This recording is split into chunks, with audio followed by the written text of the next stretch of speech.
Bonjour, dans cet exercice, on va faire l'étude d'un capteur de niveau. Ce capteur sera utilisé pour mesurer le niveau d'hydrocarbures dans un réservoir. Le niveau varie entre 0 et L.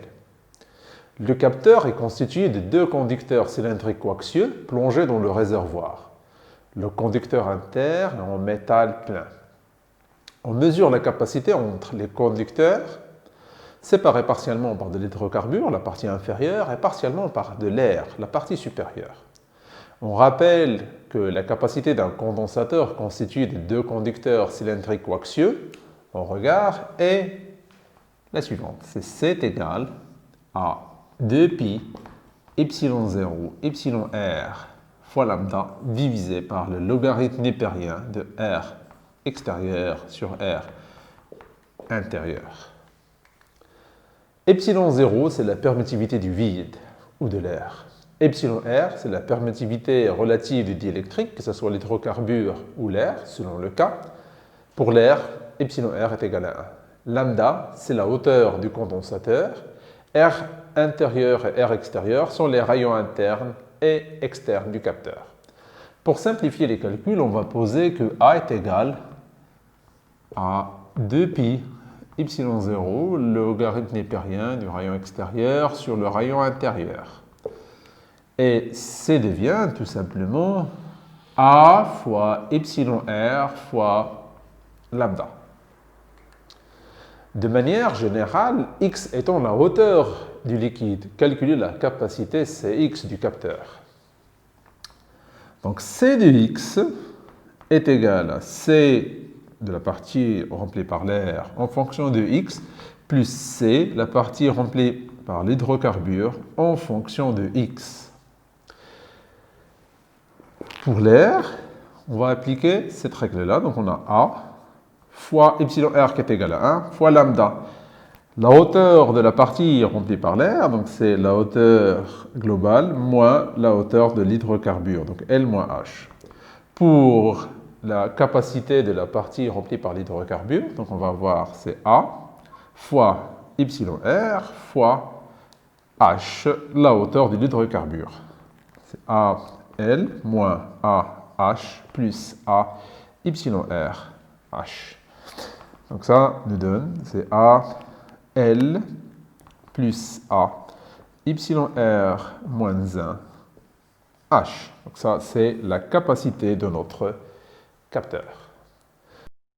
Pour mesurer la capacité, on monte le capteur sur un pont de Wheatstone, comme montré sur la figure suivante. La question est de savoir que vaut la capacité C0 qui assure l'équilibre du pont. Un pont équilibré, ça veut dire que la tension en sortie du pont est égale à 0 en absence de mesurande. Dans notre cas, lorsque l'hydrocarbure est à 0.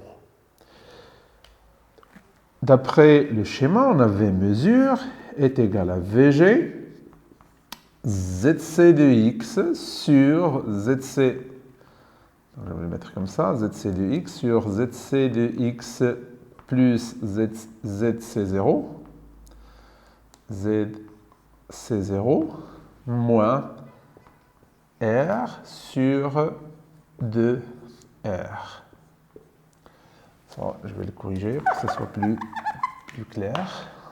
C'est ZC0. V mesure alors, c'est VG de ZCX moins ZCX. Donc ça va nous donner ZC de X moins ZC0 sur ZC de X plus ZC0.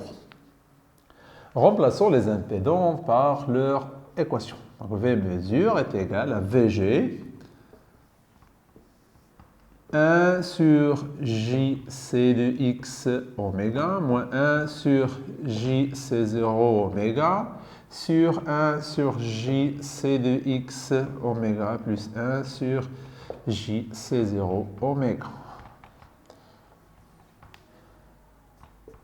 Si on simplifie au maximum cette équation, on va trouver que V mesuré est égal à VG, donc C0 moins C de X sur C0 plus C de X. La question nous dit que vaut C0 lorsqu'on a un pont équilibré. Donc, à l'équilibre,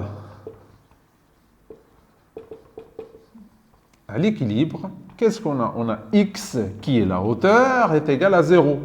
Et on a v mesures est égal à 0. Donc, v mesures, lorsque x est égal à h est égal à 0, qu'est-ce qu'il vaut? Vaut 0 implique tout simplement que ce terme-là est égal à 0. Et pour que ce terme-là soit égal à 0, il faut que C0 moins C de x qui est égal à la hauteur qui est égal à 0 est égal à 0. Ce qui signifie que C0 est égal à C de x est égal à la hauteur est égal à 0. Donc remplaçons ici h par 0. Qu'est-ce qu'on va trouver? On va trouver que C0 est égal à L. Passons maintenant à la dernière question de l'exercice. Le générateur assure une tension à ses bornes de Vg est égal à V0 cosinus oméga t. Vg est égal à V0 cosinus oméga t. Que vaut la tension V mesure en fonction de la hauteur du liquide? On sait bien que V mesure, c'est Vg C0 moins C de x sur C0 plus C de x. Vg, c'est quoi? Donc, c'est V0 cosinus oméga t. C0, c'est AL.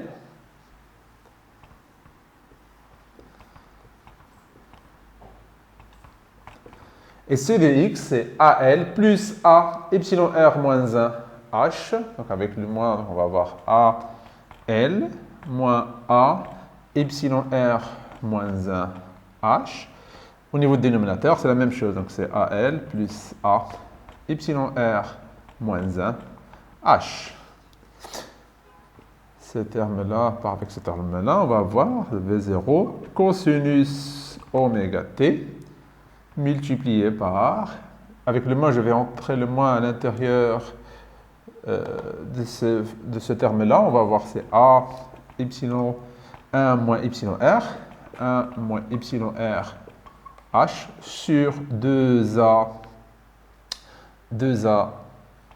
L plus A epsilon R moins 1 H.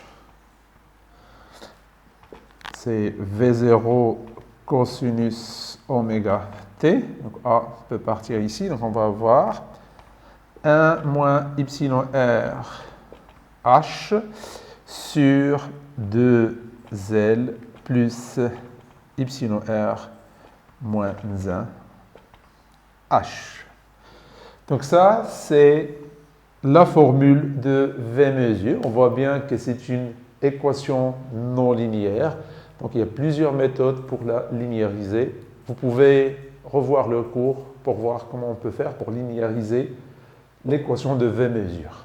Vous pouvez télécharger l'énoncé de cet exercice à partir de la description de cette vidéo ainsi que la solution. Et pour plus de cours et d'exercices, je vous invite à visiter mon site web asmani.ma.